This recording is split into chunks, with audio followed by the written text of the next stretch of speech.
So Thomas Peacock teased poetry as saying that it is unbecoming of a man of science, it is valueless, and it is redundant in the age of science and enlightenment, and that intelligent people should absolutely give up these kind of pursuits, these kind of literary and poetic pursuits, and they must put their intelligence to good use. And I also gave you certain examples how the renowned poets such as Keats and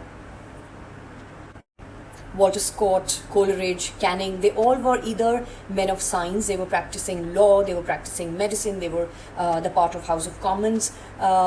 It is against this general tendency during this particular era that Thomas Peacock wrote against, and taking it as part of a satire. And against this satire, Shelley takes out a kind of moral rebuttal, more like a rebuttal than a reply, and it is very much different and unusual from all those defenses that had been available in the history, in the literary history of British literature, especially Sidney's The Defense of Poetry and similar other titles that has existed in the name of the defenses of poetry. So Shelley's essay was something which contained no rules for poetry. They did not have any particular aesthetic judgment of his contemporaries. It was just a kind of based on philosophical assumptions about poets, about poetry, and how they can be read as a sort of primer, as a sort of baseline, bottom line for the Romantic movement in general. And if you recall, even Wordsworth in his preface, the last few lines of the 1800 preface, he talked to the man of science, and he compared the man of science, a lawyer, an astronomer, a physician, the general physician. He compared all of these men of science with that of poet, and he said that man of science could do as much as a benefactor of humanity to what a poet could do. So a poet has additional element of that which binds together itself the passion and knowledge, and which is available for the vast empire of human society or human civilization, and it is spread over the whole world and all over the time. So this art versus science dichotomy was very much a popular thing of those times. And as far as P.B. Shelley's The Defense of Poetry was concerned, he was concerned to put a special emphasis on how poetry can be seen as an integral part of the fabric of society, and it is not something that should be seen as an activity in isolation. This runs through the very flesh and blood of the fabric of the society. Shelley's poetic theory rested primarily on the catchphrase that poetry is the expression of imagination, and the entire grand fabric of human civilization, it is not the product of reason, or it is not the product of some sort of enlightenment or science, but that of imagination. So as a result of this, it is not the reasoners who are the makers of history, but it is the men of imagination, the poets, the writers, the aesthetics, which is who all can be regarded as the makers of history. And Shelley, in his defense, uses Platonism as an important point of reference. But it's also important to see what exactly was Shelley's views on Plato, because Plato has attacked poetry. Plato has attacked poetry, saying it's nothing but an image of an image, and poetry is something which weakens reason and self-control. Plato has even said that poetry appeals to the human emotions, the base emotions, to the man's lower self. Now, Shelley was very much different from Plato, and he was different from Plato in the radical ways. Why? Because the fact that he's defending poetry, it in itself shows nonetheless that he could still find support from its convictions, yet broadly he didn't believe that poetry can be regarded as something appealing to man's lower emotions or the man's lower self. Plato has famously charged poets as pursuing some sort of divine madness, or poetry as something of divine madness. On the other hand, Coleridge has equated poetry with philosophy. Shelley had the spirit of the social scientist, and through his defense, which also became an important document for the modern day anthropology and linguistics, because much of it has been contained in Shelley's defense. So Shelley somewhere with his definition and with his explanation of poetry, he spoke primarily of the state of mind, of the quality of perception, rather than some sort of a literary activity. So let's begin with the text. As you can see, we have the Harvard Classics with us, A Defense of Poetry. Let's begin with the first paragraph. Before making the reading, Let's have a quick overview, an idea of what he meant in the first paragraph. So, in the opening paragraph, Shelley classifies mental actions into two parts, into two categories, that is, reason and imagination. Now, reason is something, that power of mind by which we think logically. Reason is something when we are trying to seek a cause, an explanation, a kind of justification of a past action or even a future action. And imagination is something of creation, of creativity. So when he divides both of them into two categories, he differentiates by saying that reason is something which contemplates the relation born by one thought to another, however it was produced, and imagination acts upon these thoughts in themselves and composes as from elements and other thoughts, and each containing within itself the principle of its own integrity. What he meant here is reason is analytical. Reason separates experience into different units. How is reason analytical? Because reason tries to find out the cause, the explanation behind something. And that is why when he says it is the relation born by one thought to another. It is the cause born by one thought to another. It is the explanation, it is the justification born by one thought to another. And imagination, on the other hand, it forms patterns out of experiences. Imagination is more like synthetical and it forms patterns out of experiences. So in simple words, imagination is creation. It acts upon those same thoughts in themselves and it creates, it composes from these elements and other thoughts, and these are the thoughts which are contained within itself. They contain its own principle. They have the principle of its own integrity. So we have already started with the reading of the text. Now Shelley describes two classes of mental action. One is reason, rationality, and another one is imagination. So by reason, he simply means that bent of mind or that preference of mind which seeks or which appeals to the intellect and also seeks the deductive part of the reasoning. Something which functions on what is reason and what is reason as a mental action. Action is something, again, it's a verb, so it is trying to seek something. Action is, or reason as action is, something which functions or which seeks or which believes in the ability of valid arguments, which is trying to seek the cause of something, which is trying to find the explanation of something. And that cause or that explanation is something which is very much scientific, that is capable of being tested repeatedly. Nothing is exempted from this kind of, or it being proven otherwise. So reason is rationalism. Reason is the ability to seek valid arguments behind something, the ability to seek some sort of cause or explanation backed by some scientific knowledge. Right? Not something which is based on intuition or something which is simply based on sensory experience. So reason is when we seek for the cause of it, the explanation of it. So when in the text he says that there are two classes of mental action, one is called reason and another is imagination. And reason is when the mind contemplates the relations born by one thought to another, when the mind tries to find the relations, the interconnectivity, the dependence and interdependence, the kind of cause, looking for that cause by which one thought is related to another.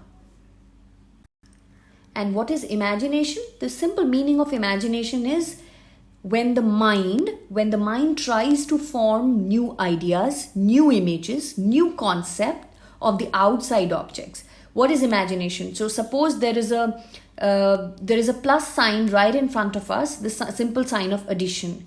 Now with your imagination, you can turn it into a completely disparate object. With your imagination, you can think of that addition symbol as to be expressing some sort of idea or some maybe an important concept. So imagination is simply when the mind tries to form new ideas, new images, new concepts of the external objects which are generally not present to the senses. The moment I see plus sign on board, I may simply call it as it's a symbol of addition or it's a symbol of some kind of merging together as addition.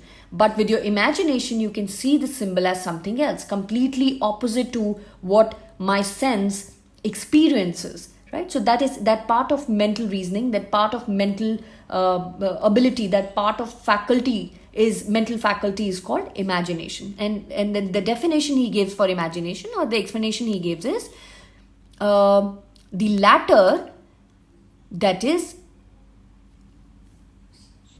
the latter as mind acting upon those thoughts so as to color them with its own light, so when the mind perceives certain thoughts and the mind colors them with its own with its own creativity, that becomes imagination. Simple meaning. And composing from them as from elements other thoughts, and from those creative coloring of that particular thoughts give rises to, or it gives further future rises to, another number of thoughts, another series of thoughts, each containing within itself the principle of its own integrity. Each of these thoughts containing within itself the principle of its own creativity, its own integrity, how the person views it.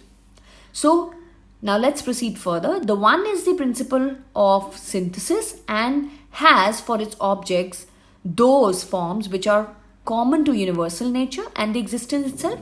And the other is on the principle of analysis, or the principle of analysis, and its action regards the relation of things simply as relations, considering thoughts not in their integral unity but as the algebraical representations which conduct to certain general results. Now, by this principle of synthesis and analysis, the principle of synthesis is followed by imagination, and principle of analysis is reason. Simply, this means that reason as a mental action means that when it is seeking the analysis part, the logical, the analytical, the objective, the scientific one, and imagination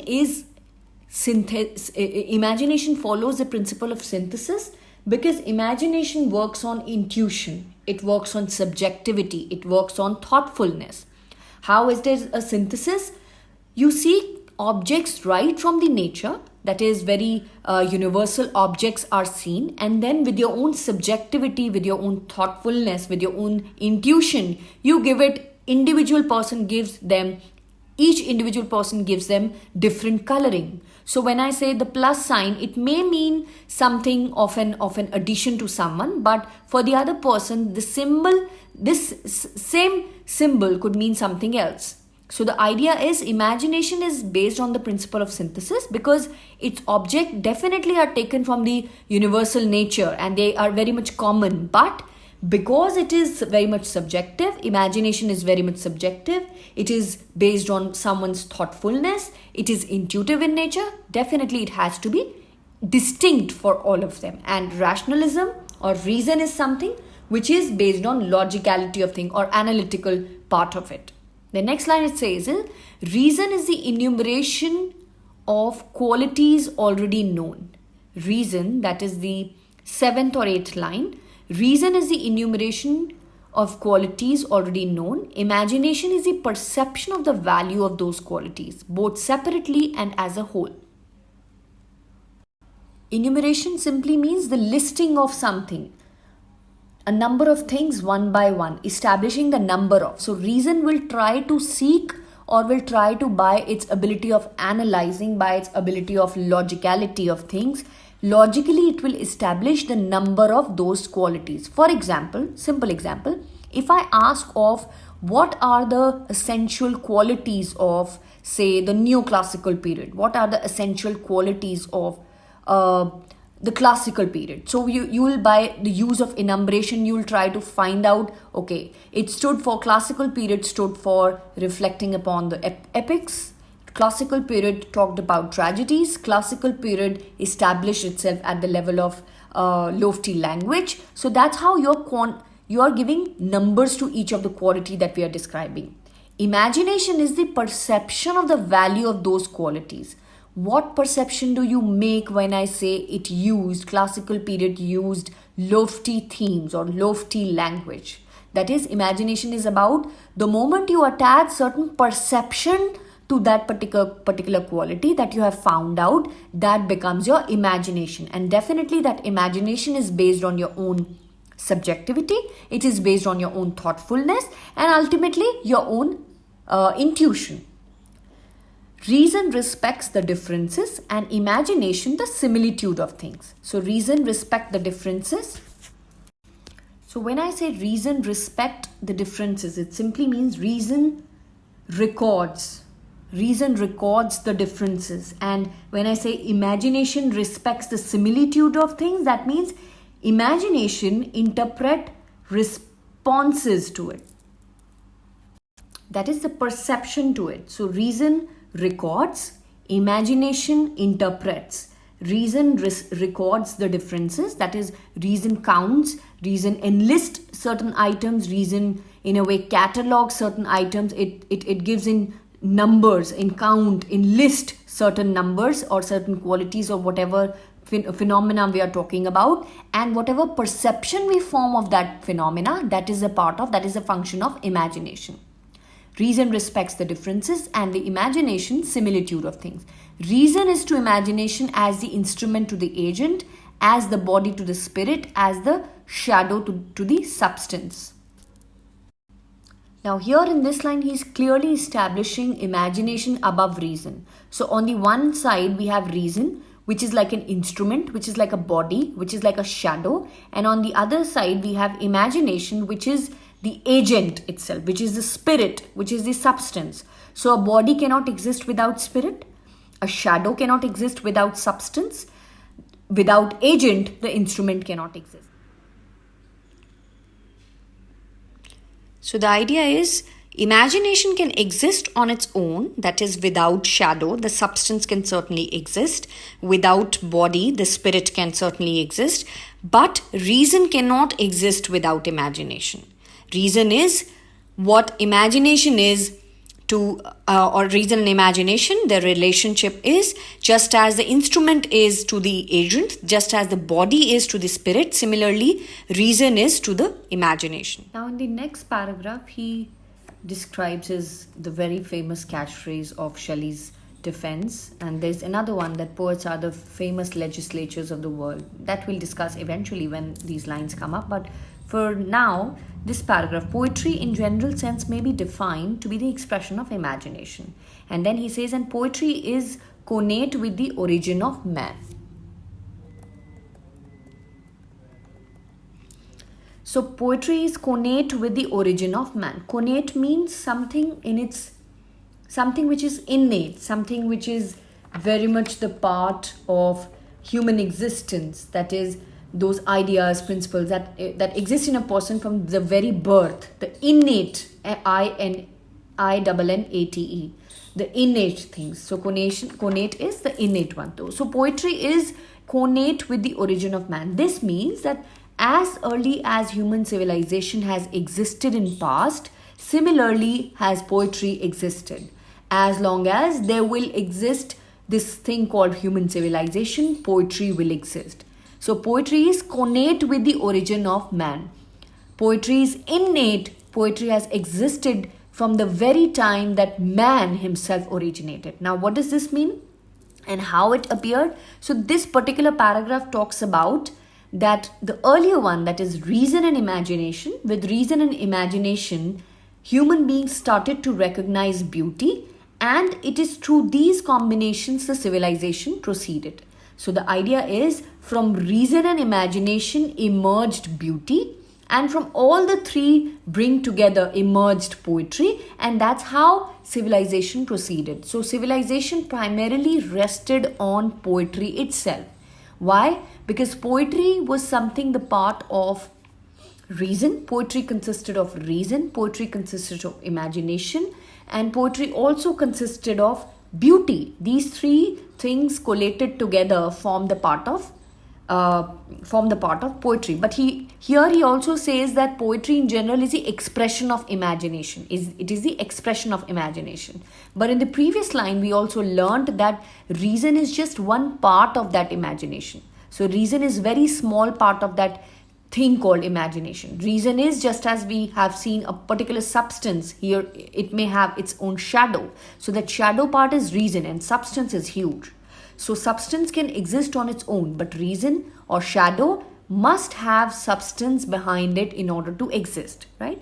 And poetry existed from this exactly same substance, that is, it is the expression of imagination. Now, if I take the simple example of this explanation that from reason and imagination, human being or man recognized beauty, and it is through that reason, imagination, and beauty that civilization proceeded.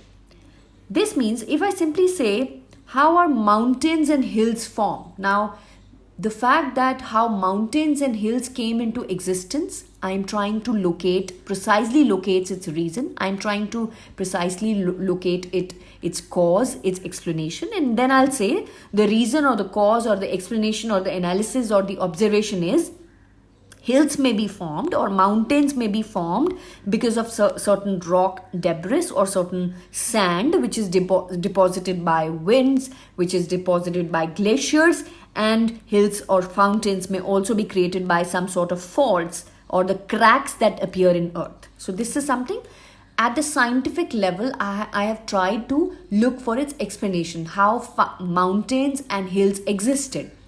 Now the moment I add the idea of imagination to these mountains and hills, the imagination, for example, human beings constructed small homes, holiday homes near mountains and hills.